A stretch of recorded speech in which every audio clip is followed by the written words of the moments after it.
for today's vlog, samahan niyo na naman ako sa aking kaganapan dahil ngayong araw ay birthday ni Abigail.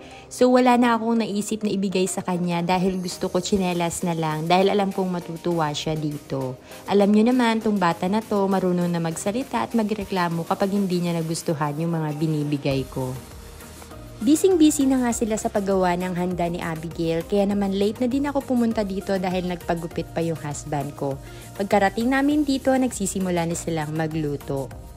Napakasarap nga ng mga linuluto nila. Alam niyo naman, kapag nandito talaga si ate, ay talaga namang yung pagkain talaga ay sobrang dami. Lalo na kapag mga ganitong handaan, talaga naman ginagawa niya yung mga best talaga niya para sa birthday ng kanyang anak. Aalis nga muna kami at pupuntahan muna namin si Kuya Lor at dahil nga on the way na siya, nasa ferry, susunduin namin siya sa bye-bye.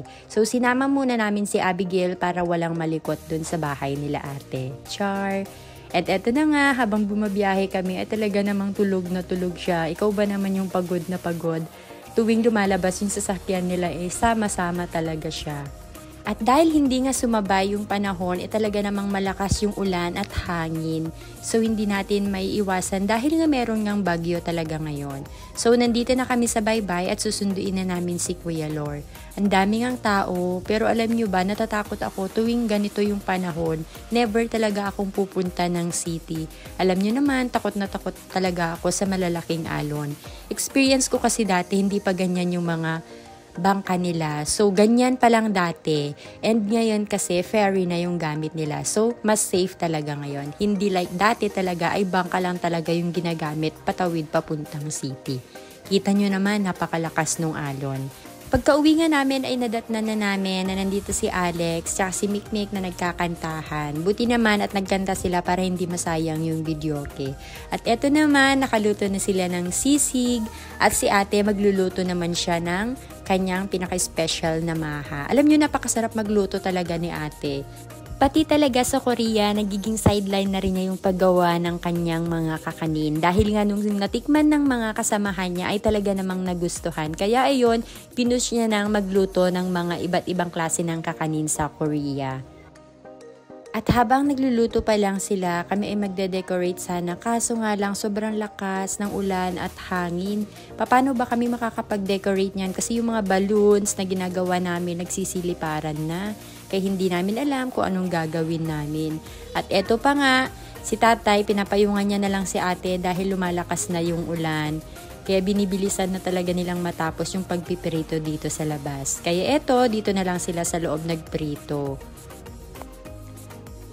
Bago nga kami magsimulang kumain, ay paunti-unti na nga dumarating yung mga bisita nila kuya at ate. Andito na sila Kuya Ken and yung mga iba pang mga bisita nila. At dahil tapos na at nakapag-ready na ang bulilit namin na magpa-picture, so eto na nga yung handa niya. Nagluto si ate ng spaghetti, pansit, fish fillet, cheese stick, Shanghai, tapos ang adobong native na manok, then pizza, tapos may menudo at meron pang kaldereta.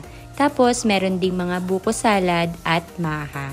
At marami pang ibang ulam. So ang dami niyang handa for today's kaya mabubusog tayong lahat.